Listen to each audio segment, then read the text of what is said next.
दीदी higher secondary school Abhana दामों में उच्च माध्यमिक शिक्षिका हैं और दीदी के हस्बैंड श्री रमेश व्यास प्राचार्य के पद पर हायर सेकेंडरी स्कूल दामों में है। दीदी अपने परिवार के साथ दामों में ही निवासरत हैं और राज्य आनंद संस्थान से पिछले 2016 में जुड़े थे और जिसमें मास्टर ट्रेनर के रूप में अपनी भागीदारी भी दे रहे हैं। यूएचवी में जुलाई 2021 में जो राज्य आनंद संस्थान के माध्यम से ही यूएचवी वर्कशॉप हुआ था ऑनलाइन मोड में, वहां से दीदी का जुड़ना हुआ। तब से लगातार दीदी भागीदारी भी कर रही हैं और मॉर्निंग सेशन में भी निरंतर जुड़ी हुई हैं। ऑफलाइन भोपाल में भी दीदी ने वर्कशॉप अटेंड किया है और रेगुलर वर्कशॉप्स वहां पे करते रहते। तो अभी मैं दीदी को ही रिक्वेस्ट करूंगी कि दीदी अ, अपनी शेयरिंग को आगे बढ़ाए। जी। थैंक यू दीदी। सभी को नमस्ते। शर्मिला दीदी नमस्ते। गुड मॉर्निंग सभी को।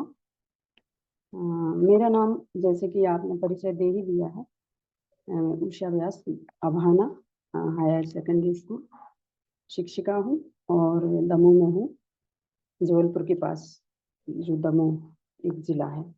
मैं इसके अलावा मेरे 2 बेटे हैं, दोनों इंजीनियर हैं, बहू भी इंजीनियर है। और इसके अलावा मेरे जेठ जेठानी हैं और ये मेरा परिवार है। उनके भी 2 बेटे हैं। बहुत अच्छे सकारात्मक हम लोगों का रिश्ते हैं। और जैसा कि दीदी ने बता ही दिया है कि मैं राज्य आनंद संस्थान से कनेक्टेड होने के कारण ही यूएचवी से 21 में जुड़ पाई और तब से लगातार जो भोपाल में जितनी वर्कशॉप होती हैं, मेरी कोशिश हमेशा रहती है अटेंड करने की। और शर्मिला दीदी से भी भोपाल में जब मैं मिली तो बहुत खुशी हुई और क्योंकि उनको रोज सुनती हूँ और इतनी सरल और सहजता जब उनकी देखी तो बहुत कृतज्ञता उनके लिए महसूस होती है। ये मेरी 12th मतलब 12वीं शेयरिंग है। 11 बार मैं शेयरिंग कर चुकी हूँ। पिछली बार नहीं की थी क्योंकि मन नहीं बना पाई थी, मैं व्यस्तता कुछ थी। और शेयरिंग इस बार मुझे इसलिए बहुत मन हुआ कि शेयरिंग करने से बहुत अपनी जो गति है वो दिखाई देने लगती है। इससे मुझे दिख रहा है कि मेरी गति काफ़ी गहरी होती जा रही है और मेरी सजगता बढ़ती जा रही है। पर जैसे कि प्रतिकूलता में भी जब बह जाते हैं तो सजगता थोड़ी देर के लिए बहते हैं और तुरंत मतलब भावों को क्लिक कर लेते हैं कि कैसे भाव चल रहे हैं। दीदी फर्स्ट वो लगा दीजिए। मैं स्वयं से स्वयं को देखना। तो जी, थैंक यू। तो मैं जब देखती हूँ कि स्वयं को, मेरी कल्पनाशीलता को, तो कल्पनाशीलता के प्रति अब सजगता बढ़ रही है। इच्छा विचार आशा को देख पाती हूँ और देखने को भी देख पा रही हूँ कि कहाँ-कहाँ चूक होती है और कहाँ आराम में हूँ। जब चूक होती है तो भावों को देख पाती हूँ कि यहाँ मैं सहज नहीं हूँ और जैसे ही ये दिख जाता है कुछ घंटों में या कुछ देर में, तो सामने वाले परिस्थिति को दोष ना देते हुए अपनी ज़िम्मेदारी दिखने लगती है। और ये दिखने लगता है कि वो सामने वाला मेरे जैसा ही है और मैं जब ये तुरंत क्लिक होता है तो मैं आराम में आ जाती हूँ और उस शिकायत से या दोष से मुक्त हो जाती हूँ। और ये हम लगातार करते हैं, पकड़ पाते हैं। अब स्टेप 2, 3 और 4 को देखें तो सहज स्वीकृति से ही जो भाव होते हैं वही स्वीकार होते हैं और बिल्कुल जो भाव स्वीकार हैं सहज स्वीकृति से ही हैं, उन्हीं में आराम मिलता है। और ये मैं अधिकतर निर्णय में मतलब सहज स्वीकृति से ही लेने का प्रयास करती हूँ और इनका निर्णय मैं ही लेती हूँ, अर्थात सेल्फ ही लेता है। बाहर की परिस्थितियाँ कोई भी व्यक्ति नहीं, मैं ही निर्णय लेती हूँ। और जब ये दिखता है तो जैसा कि मैंने कहा, किसी और को या परिस्थिति को दोष देने का जो पहले था वो अब बंद हो गया है, खत्म होता जा रहा है, कम होता जा रहा है, बंद तो नहीं हुआ। कभी कभी एकदम से बेहोशी में चले जाते हैं और फिर लेकिन भाव जैसे ही गड़बड़ दिखता है तो तुरंत अपनी स्थिति में लौट आते हैं, सहज स्वीकृति की ओर। और अपने जैसे ही मेरे लिए ये होता है तो बड़ी मतलब आराम मिलता है और खुशी होती है कि मैं कितनी अच्छी चीज़ों से जुड़ पाई हूँ यूएचवी से। और श्याम भैया ने जो मैंने भोपाल में श्याम भैया का अभ्यास सत्र भी अटेंड किया था और उन्होंने जो स्नेह पर बताया विस्तार से, वो मुझे बहुत बहुत गहरे तक बैठा और बहुत अच्छा लगा। और उन्होंने बताया था कि स्नेह का एक क्षण भी यदि अभाव होता है तो तुरंत हम विरोध में आ जाते हैं, संघर्ष में रहते हैं। एक क्षण के लिए भी स्नेह का भाव यदि नहीं रहता तो। और ये बात मैं बहुत गंवाना नहीं चाहती इसको, और मैं बहुत इस पर अवेयर होती हूँ कि स्नेह का भाव मेरे अंदर से किसी के भी प्रति, किसी भी प्राणी प्रकृति, किसी के भी प्रति कम ना हो या हटे ना। इससे मेरे संबंधी भाव यानी संबंधी अधिक हो गए हैं। और मेरे को तो ढूंढने पर भी कहीं कोई मेरा विरोधी मुझे दिखाई नहीं देता, क्योंकि मैं अब देखती ही नहीं हूँ मुझे संबंधी दिखने लगा है, हर क्षण महसूस होने लगा है, जीना आराम में हो रहा है। लेकिन बहुत माइनर सी चीजें अभी भी ठीक करना है, जैसे कोई यदि मुझे कभी कभी जब बेहोशी में नहीं ध्यान दे पाते तो कोई इग्नोर करता है मेरे कार्य क्षेत्र में, या घर में मेरी कार्य कोई एप्रिसिएशन नहीं मिलता है या अनदेखा किया जाता है तो थोड़ी देर के लिए भाव बिगड़ भी जाते हैं। और लेकिन प्रतिक्रिया कम हुई है, और यदि हो जाती है तो मुझे थोड़ा अफसोस भी होता है। ये मुझे चीज़ें अभी बहुत इन पर ध्यान देना है, ठीक करना है। लेकिन भीतर में मुझ में किसी भी परिस्थिति या व्यक्ति के लिए पहले जैसी कड़वाहट या विरोध बहुत लंबे समय तक जो बना रहता था वो अब बिल्कुल भी नहीं रहता है। मान्यताएं जो जरूरी नहीं वह आसानी से कम ही हैं, और ये मैं देख पाती हूँ। तो जैसे कि मैं भाव को देखती हूँ तो सजग हो जाती हूँ, यथावत आराम में रहकर ही ठीक हो जाती हूँ। सहज स्वीकृति से ही सही और सुख अब समझ में आने लगा। सही और सुख जब जुड़ जाते हैं तो हम आराम में रह पाते हैं। अब पहले ये स्थिति थी कि सही कहीं और देखते थे और सुख कहीं और ढूंढते थे, तो संघर्ष में रहते थे। और जब जस्टिफिकेशन देते थे तो अपनी ही प्रगति में हम एक पत्थर डाल देते थे। ये चीज मुझे समझ में आई, और अब निर्णय सही समझ से ही लेने की ओर अग्रसर है। कई बार किसी के बारे में हम मान लेते थे बिना जाने कि ये व्यक्ति ऐसा ही है, ये इसको जैसे कार्य क्षेत्र में लेट ही आएगा, अरे तो उसके प्रति विरोध भर जाता था।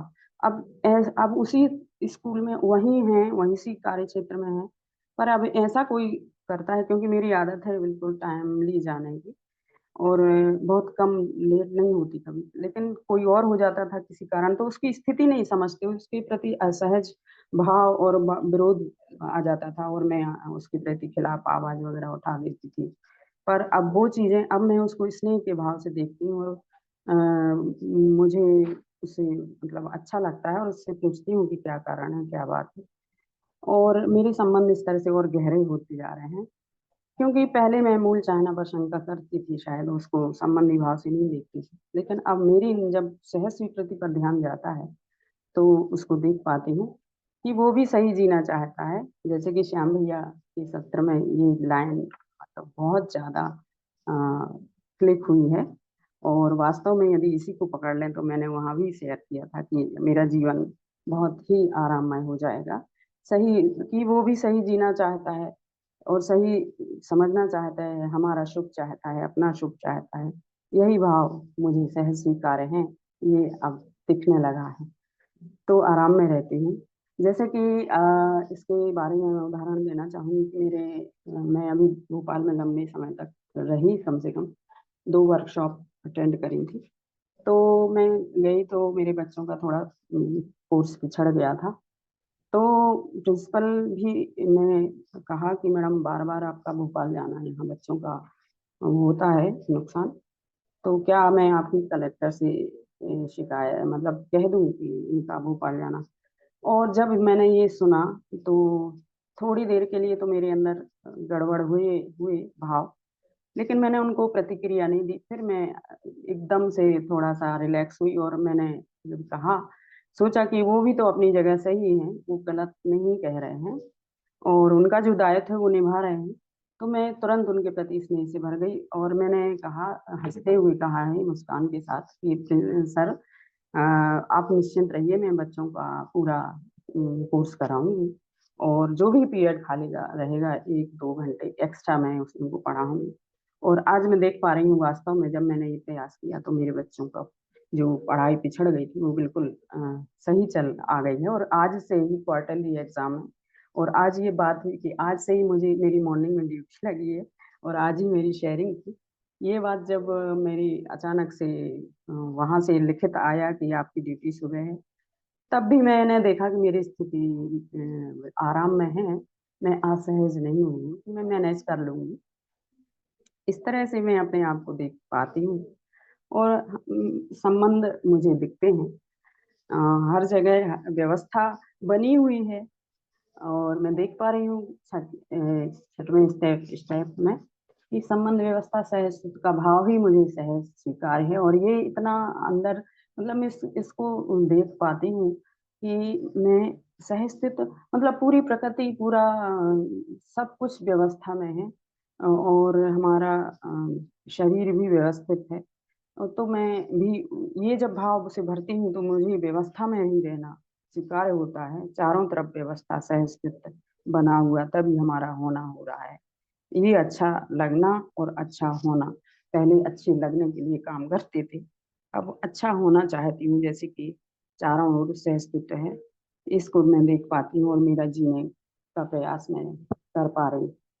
और इस क्षण जो 7वाँ स्टेप है, इस क्षण निर्णय पूर्वक अपने भाव, संबंध व्यवस्था अस्तित्व के भाव से सुखी ये बिल्कुल दिखता है। हर क्षण सुनिश्चित तो नहीं कर पाती पर मैं उसका अधिकतर मतलब मेरा इसकी ओर सजगता बढ़ रही है। संबंध व्यवस्था सह-अस्तित्व को समझने के आधार पर ही व्यवस्था और सह-अस्तित्व के अर्थ में हम निरंतर से ये बिल्कुल सही है, इसको मैं देख पाती हूँ और संगीत में जब मेरा ये हो रहा है अपने भावों, विचार उन्हीं के अनुरूप सह-अस्तित्व संबंध व्यवस्था की संपूर्णता को जब समझती हूँ, तो संगीत में ही रहती हूँ। क्योंकि संघर्ष तो मुझे स्वीकार नहीं है, अब ये दिखता है घर, परिवार, कार्यक्षेत्र हर स्थान पर संबंध देख पा रही हूँ। अब मैं देख पा रही हूँ कि मेरे संबंधी अधिक हो गए। मेरे घर में भी मेरी जेठ-जेठानी है। मेरा छोटा-सा परिवार है, 2 भाई हैं ये लोग और हम 2 बहनों जैसी रहने लगे। अब मैं देख पा रही हूँ कि उनके बच्चों के साथ भी मुझे इतना ज़्यादा मतलब संबंध गहरे से दिखने लगा है, जो वो बातें पहले भी जी रहे थे, पर अब जीना ज़्यादा संगीतमय यूएचवी की देन है। तो थैंक यू यूएचवी और अब अभ्यास 2 की तरफ हम बढ़ते हैं। जी। मैं और शरीर ये 2 अलग-अलग वास्तविकताएँ हैं, ये बिल्कुल क्लियर दिख रहा है, पहले नहीं दिखता था, मैं शरीर को ही मैं समझती थी।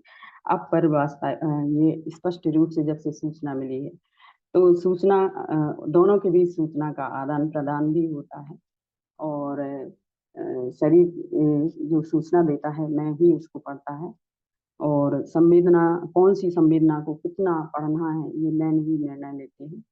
और जब शरीर से ऐसा भी नहीं है कि मैं इग्नोर जब तक कर सकते हैं मैं जब तक वो तीव्र सूचना आती है तो मैं उसको पढ़ता ही है क्योंकि शरीर एक मैं का साधन है। तो इस तरह से जैसे मेरे पैरों में बहुत अभी दर्द हो जाता है जब कंटिन्यू खड़े रहते हैं, तो दर्द बढ़ जाता है। जब तक कम दर्द रहता है तो मैं काम करती रहती हूँ और उसको इग्नोर करती हूँ सूचना, संवेदना को। परंतु जब तीव्र संवेदना आती है शरीर से, तो ये मैं पढ़ती हूँ और इसमें की ज़िम्मेदारी पूर्वक शरीर को ठीक रखा जाए इसके लिए आराम कर लेती हूँ। तो इस तरह से मैं की ज़िम्मेदारी है, अब इसे पकड़ पाती हूँ और इससे क्या होता है कि कहीं कुछ होता है शरीर में, तो जब मैं की ज़िम्मेदारी दिखती है तो भय जो हो जाता था एकदम से कि अब क्या होगा? अब उस भय को थोड़ा-थोड़ा हमारा कम होता है, स्थिर रह पाती हूँ। जब ये देखती हूँ तो संवेदनाओं में बहना बिल्कुल समाप्त तो नहीं हुआ, लेकिन बहुत कम और बहुत कम हो गया है। शरीर अब ये भी है कि मैं शरीर की बाह्य परिस्थिति का प्रभाव शरीर तक पहुँचता है, उसे निर्णयपूर्वक पढ़ती हूँ और अर्थ देती हूँ, प्रभावित होती हूँ। तो ये 5वें स्टेप की ही बात मैं कर रही थी कि संवेदनाओं में स्थिर रहती हूँ अब, जितनी संवेदना ज़रूरी उतनी पढ़ती हूँ। 6वां स्टेप है बाह्य परिस्थिति का प्रभावित करती हैं कभी-कभी बहुत, पर जैसे कि दूसरों के प्रभाव से अब मैं मुक्त हो रही हूँ। जैसे मैं अपने अपने आप को देखूँ कि मुझे कैसे कपड़े पहनना है, तो मैं के अनुसार ही, अपनी सहज स्वीकृति के अनुसार ही मैं पहनती हूँ। बाहरी प्रभाव कोई क्या कहेगा या नहीं कहेगा, इससे मैं देख पा रही हूँ कि बिल्कुल मैं मतलब अलग हुई हूँ। मतलब मेरा ये कोई वो नहीं पड़ता, मेरा सहज बनी रहती हूँ। क्योंकि अब स्कूल में स्टाफ में महिलाएँ ये सब चीज़ों पर बहुत ज़्यादा ध्यान देती हैं, पर उससे अब मैं बिल्कुल आराम में रहती हूँ। मुझे जो पहनना है और मेरे मतलब सदुपयोग चीज़ों का करना है, इस तरफ मैं बढ़ रही हूँ।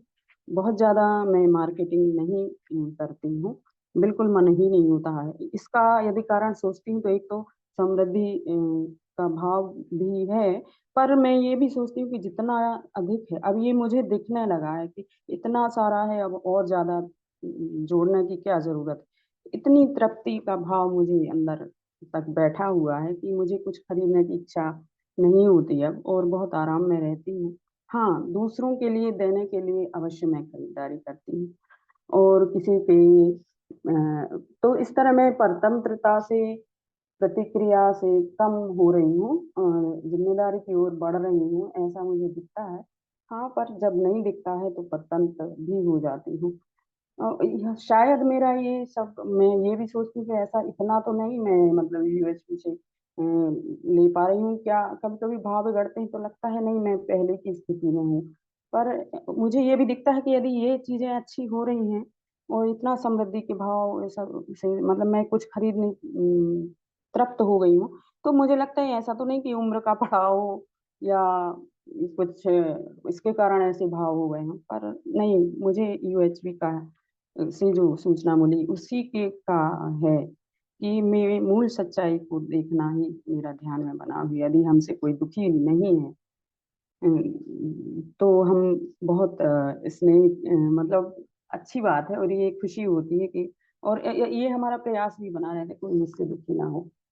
इस तरह मैं अपने स्वभाव में बने रहते हुए स्वयं सुखी रह पाती हूँ।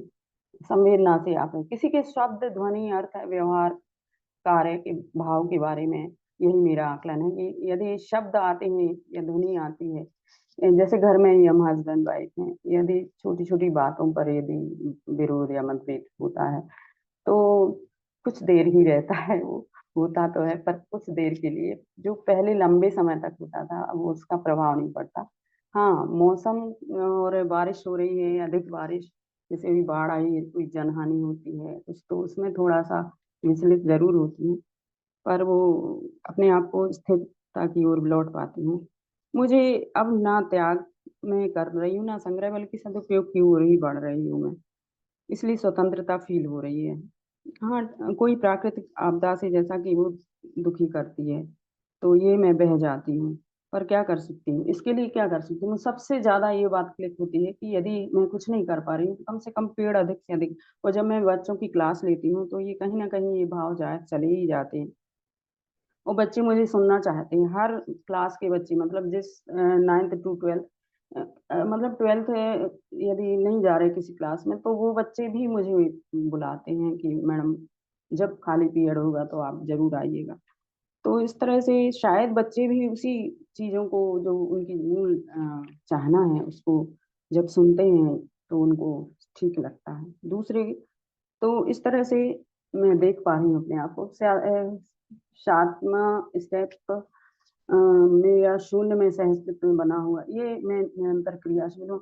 तो ये भी मुझे दिख रहा है, क्योंकि मैं ये जानती हूँ कि जब इतनी व्यवस्था है तो ये, और ये जो हो रहा है जिसके होने से हम हैं, शायद वो शून्य ही है। ज़्यादा तो नहीं मैं इसको गहराई से, पर हाँ, मुझे लगता है कि शून्य है तभी हमारा सब कुछ बैलेंस है और ये प्रकृति ही है। शरीर के साथ सूचनाओं का आदान-प्रदान इस तरह से मैं कर पा रही हूँ और निरंतरता की ओर प्रयास है कि ये चीज़ें निरंतर बनी रहें। मैं आवश्यकता अनुसार ही आदान-प्रदान करती हूँ। यह काम आवश्यकता अनुसार शामिल निरंतर नहीं। मेरे लिए शरीर एक उपयोगी साधन है, तो बिल्कुल सही है, ये दिखता है। दीदी ये इस तरह से मेरा अभ्यास 2 भी खत्म हुआ। अब जैसे स्वभाव की सुख स्वभाव या बिल्कुल निश्चित ये दिखने लगा है, क्योंकि लगातार इतना मैं कर रही हूँ और मैंने मतलब यूएचबी की जो अभी 35 वर्कशॉप हुई थी मई में, वो की उसमें वॉलंटियर के रूप में कार्य किया और कभी-कभी एक्सप्लोरर के रूप में भी रहती हूँ। इस तरह से जब मैं लगातार जुड़ी हुई हूँ, तो मुझे अब सुख स्वभाव ही दिखता है, प्रभाव मेरा बहुत कम हो रहा है। हाँ, उस तरह से होता है कभी-कभी प्रभाव में जैसे अब हमारे रिसोर्स पर्सन को देखते हैं तो वो लगता है कि हम लोग मैं भी इतनी ही यात्रा इतना ही मैं कर पाऊँ, उनके प्रभाव में ज़रूर आती हूँ। अच्छी चीज़ों के प्रभाव में आती हूँ, सकारात्मक चीज़ों के। बट जो अनावश्यक और चीज़ें थी नकारात्मक वो बहुत कम हुई हैं। मैं स्वभाव में ही रहना चाहती हूँ। यदि सुख स्वभाव में है तो मैं इसके सुनिश्चित करने के लिए मैं अपने बच्चों में लगातार हमारे मध्य प्रदेश में जो शिक्षा विभाग में काम हो रहा है उसकी मैं हिस्सा तो हूँ। वेडनेसडे को मीटिंग होती है हम लोगों की और प्रेजेंटेशन भी होता है, तो इस तरह से हम लोग तैयार हो ही रहे हैं। उन्हीं का एक जो सार्थक प्रयास है, कार्यक्रम है यूएचवी को मध्य प्रदेश के स्कूलों में फैलाने का, तो उसमें मैं एक हिस्सा हूँ और मैं अपने आप को सौभाग्यशाली समझती हूँ कि मैं समाज के लिए कुछ कर पाऊँगी। ये माध्यम यूएचवी का मिला है, तो मैं बच्चों के लिए लगातार क्लास जब लेती हूँ, जब कोई भी पीरियड नहीं रहता या किसी का एंगेज लगता है, तो मैं अपने सब्जेक्ट को देखते हुए उसको उसके अलावा मैं यूएचवी का जैसे अभी क्या प्रकृति की व्यवस्था पर मैंने लिया था, छुट्टी होने वाली थी और 15 मिनट बचे थे, तो बच्चों को बिठाला और मैंने उसपे बात की, तो बच्चे बहुत कह रहे थे कि मैडम कल भी आइएगा आप। इस तरह से बच्चे भी ये सुनना चाहते हैं और क्योंकि उनकी ज़्यादा मान्यताएँ धारणाएँ नहीं रहती, तो वो स्वाभाविक मतलब स्वभाव में रहते हैं, तो वो इसको बहुत कनेक्ट करते हैं। अब मैं अपना समय कितना लगा रही हूँ, मेरा सह स्वीकार्यता पर ही मैं आधारित हूँ। मान्यताएँ मैंने बहुत बड़ी-बड़ी मान्यताएँ झेली की हैं और जैसे कल ही व्रत वगैरह रहते हैं या कुछ ऐसी मान्यताएँ हैं जो अटल थी और जिसमें शरीर को कष्ट हो रहा है। अब उनको मैंने ढीला किया है अपनी सह स्वीकृति के आधार पर। समय कितना लगा रहे हैं, तो मैं समय अधिक से अधिक 2 घंटे तो बिल्कुल हैं ही क्लियर और मैं खाली समय में पहले जैसे मैं हमेशा जो वीडियोज़ डले रहते हैं और मेरा अब वीडियो सुनती रहती हूँ। तो मैं 3 से 4 घंटे तो लगा ही रही हूँ और स्वयं के वैभव के रूप में अपनी ज़िम्मेदारियों के साथ परस्पर मैं निकाल लेती हूँ, ये मुझे दिखता है। कम और 2 घंटे तो लगा ही रहे हैं और 2 घंटे से ज़्यादा मतलब मैं वीडियोज़ वगैरह सुनती हूँ। तो ये मेरी शेयरिंग है, मैं इतना ही कहना चाहती हूँ। आप सभी को बहुत-बहुत धन्यवाद। जी, दीदी। जी, बहुत-बहुत धन्यवाद उषा दीदी, बहुत ही अच्छे से डिटेल में आपने अपनी बात को रखा है। तो अभी मैं जी। शर्मिला दीदी को रिक्वेस्ट करूंगी कि दीदी उषा दीदी की शेयरिंग के बारे में अपनी बात को रखें। जी, नमस्ते उषा जी। नमस्ते दीदी। आपको नमस्ते। देखते तो बहुत अच्छा लगता है। दीदी बहुत प्यारी हो आप। जी, आपसे मिलके अच्छा लगा और मुझे लगता है ये जो पूरा काम भोपाल में हो रहा है, उससे जी। बहुत सारे लोग प्रेरित भी हो रहे हैं। कल से भी एक है ना कुछ वर्कशॉप उधर? जी, जी, जी। आज ही हाँ, मुझे निकलना है भोपाल देखती अच्छा, हूँ। अच्छा, अच्छा। जी, जी। बहुत बढ़िया, बहुत अच्छा। आपकी जी, शेयरिंग दीदी। हमेशा ही बहुत ठहराव के साथ और आप पूरे बिंदुओं पर ध्यान देते हुए आप अपनी शेयरिंग को रखते हैं और मुझे लगता है उससे बहुत लोग प्रेरित भी होंगे। तो आपने जो बात कही, किस तरीके से आप पहले कैसा देख रहे थे और अब कितना-कितना बदलाव आ रहा है, उन सब बातों को आपने रखा। अम, जैसे-जैसे और इस पर हम काम करते चलते हैं तो और ठहराव और सूक्ष्मता से देखने का काम भी होगा ही। तो उस सब के लिए भी आपको बहुत शुभकामना, और जितना आप अब तक आपकी यात्रा रही है, उसके लिए भी आपको बहुत बधाई। घर थैंक परिवार यू में दीदी। भी कुछ जी इसमें दिलचस्पी आई हो तो बताएँ? जी दीदी, मतलब मेरे बच्चे देखते हैं कि मम्मी बिल्कुल भी खरीदारी नहीं कर रही, तो उन पर भी ये होता है। जैसे बहू है मेरी, अभी 1 ही साल हुआ है शादी के लिए, तो वो भी बहुत मतलब कम करती है चीज़ों का उपयोग, कम से कम पुरानी चीज़ों में ही अपना देखती है कि मम्मी ऐसे हैं, तो हाँ, सही कह रही हैं, सदुपयोग करना है, अनावश्यक चीज़ों का ढेर नहीं लगाना है। जैसे किचन में भी है, तो वो ऐसी चीज़ें एकदम फेंकती नहीं है। तो ये चीज़ें दिख रही हैं, बच्चों को भी दिख रही हैं। और हस्बैंड तो हैं ही हमारे साथ, और उन्हीं की वजह से आज मैं यहाँ हूँ। और वो प्रिंसिपल हैं, तो स्कूल के लिए उनको पहले निकलना, तो वो निकल रहे हैं, इसलिए वो कुछ बोल नहीं पा रहे हैं। बाकी उन्हीं की वजह से मैं यूएचपी में हूँ। हम दोनों जाते हैं भोपाल। Thank you. बढ़िया है, बहुत अच्छा, बहुत बधाई, बहुत शुभकामना। थैंक यू दीदी।